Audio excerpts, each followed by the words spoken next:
Our next spooky, scary Sonic story is titled Spook Forest. The smoke at the campfire rose up into the branches of the forest like a ghostly apparition. Sonic the Hedgehog leaned into the popping of the burning logs, lifting his hands to make spidery shadows across his friends' faces. And a disembodied hand reached up, he said, and pushed the camper off the cliff and into oblivion. "Ah!" shouted the heroes around the fire before breaking into laughter. For 2 nights, Team Sonic had hosted their allies from the team called Chaotix to sleep out under the stars in the ancient forest. And what was good camp out without scary stories?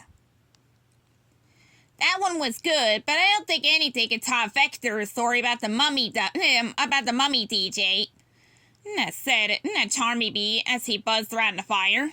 Nah, SBO's story about the invisible truck driver scared me silly, said Vector the crocodile. His headphones were once turned off for some peace and quiet. Don't you mean, called a voice from the edge of the gathering, Bubba the Unseen? SBO the chameleon, we see, faded into sight, just behind his crock pal with his fingers forming the hook in the hands of the spectral trucker. You guys are a bunch of dopes, called Knuckles the Echidna from a stump away from the campfire.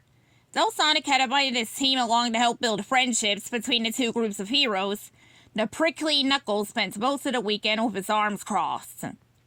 Come on, Knuck, Sonic called as he plucked the hot dog off a stick. Get into the spirit of a spooky evening. Knuckles stomped across to the others with a cross look. There ain't no such thing as spooks or ghouls or ghosts.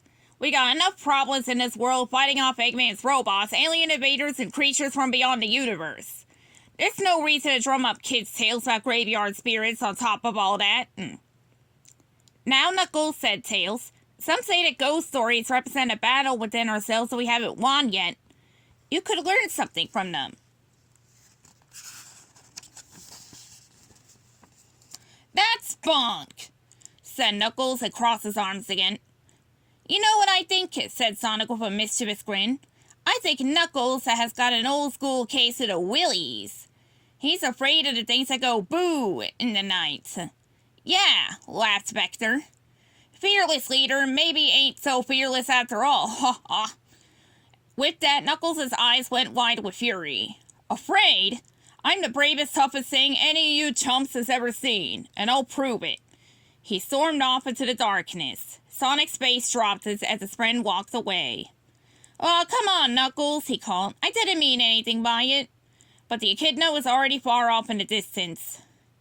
Don't worry, Sonic, said SBO. That loner just needs to blow off some steam. Anyway, what could hurt him out here? In the blackness of the forest, Knuckles let out his anger on the silent trees. Afraid. What a bunch of baloney, he said as wiped his fist against the trunk of an old oak tree. A chunk of wood and bark went flying as his punch left a jagged scar. Look at that. There's nothing I can't swipe my way out of. Then, in the silence of the forest, Knuckles heard a sharp crack, followed by a thundering thump. What the? He spun around but saw nothing. Again, a painful cracky sound echoed across the night, followed by an earth-shaking crash. Who goes there? He cried out. Show yourself, you cowards! Just then, a sound like breaking bones assaulted Knuckles' ears, and he turned, realizing that it was the shattering of a tree's roots that caused it. Before he could think, the mighty trunk before him shivered and sunk into the ground with a violent boom. The forest floor shook, and Knuckles was knocked to the ground. How in the world did that happen? He said, jumping to his feet. As he looked closer, he heard a deep, grinding noise, and a long red metal tail slithered out of sight. It's Dr. Eggman. He's built some kind of new machine, and is digging his way toward Sonic, Tails, and the Chaotix. Knuckles raced on his feet in the direction of the Robo-Digger. Out ahead of him, every few minutes, another tree would shiver, crack, and get swallowed whole into the earth. As he ran through the path of destruction, Knuckles realized he'd been turned around during the chase. Isn't it just like the gang knows to go and get lost when I'm trying to help them, he said. Then, in the distance, a massive tree rose up into Knuckles' vision. It reached so high into the sky that it felt like the branches might grab onto the moon and not let go. Its trunk was as thick as a building, with bumps and grooves all along it that looked almost like sad, agonized faces. At its base, the tree's roots bubbled up above the dirt and made a tangled web of tripwires for 50 yards all around. As he approached it, Knuckles felt this was less a tree and more some kind of massive living monster. Behind him, he heard another crack and rumble. "You're not getting this tree, Eggman," said Knuckles. "Not today."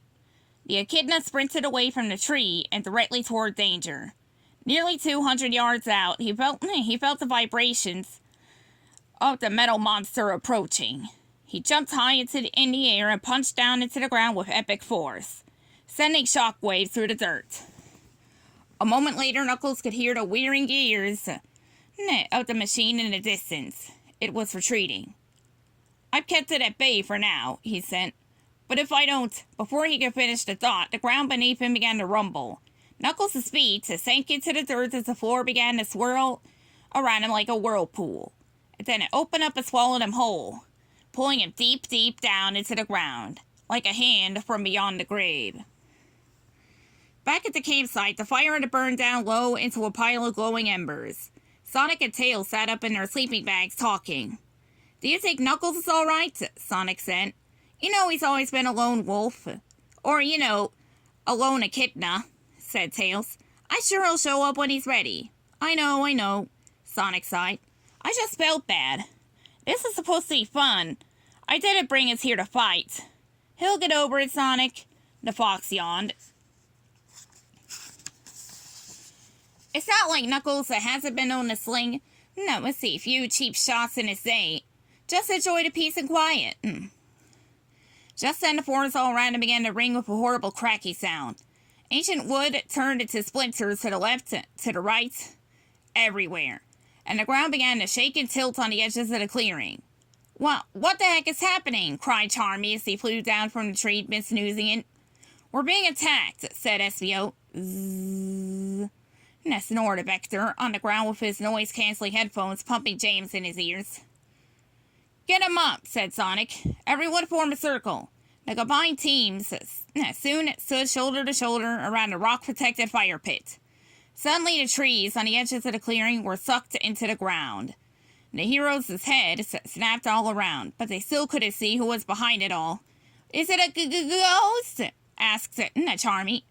"I'm betting it's more like a ghoul named Eggman," said Sonic. At that very moment, a metal dome burst forth from beneath the fire pit. Dr. Eggman rose from the ground in a gargantuan monster called the Egg Dragoon.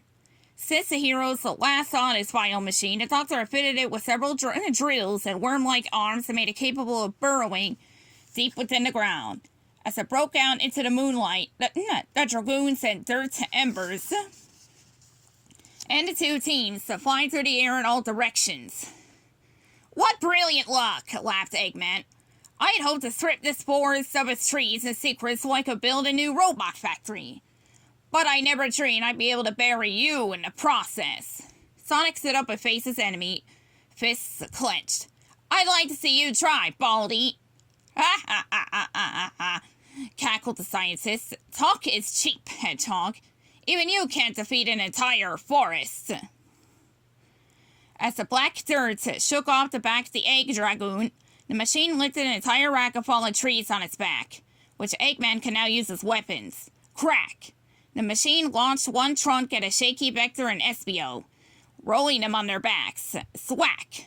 Another giant log swung through the air at Charmy and Tails, swatting them down like flies. Dunk! A third tree careened toward Sonic. The hyper-fast Hedgehog dodged the attack just in time, but with this kind of firepower, even Sonic started to worry that Eggman had finally won the day. Meanwhile, deep within the earth, Knuckles fought to dig his way out. Digging was one of Knuckles' specialties, but for some reason he couldn't seem to find his bearings. "Which way is up already?" he yelled as he sank deeper and deeper into the darkness.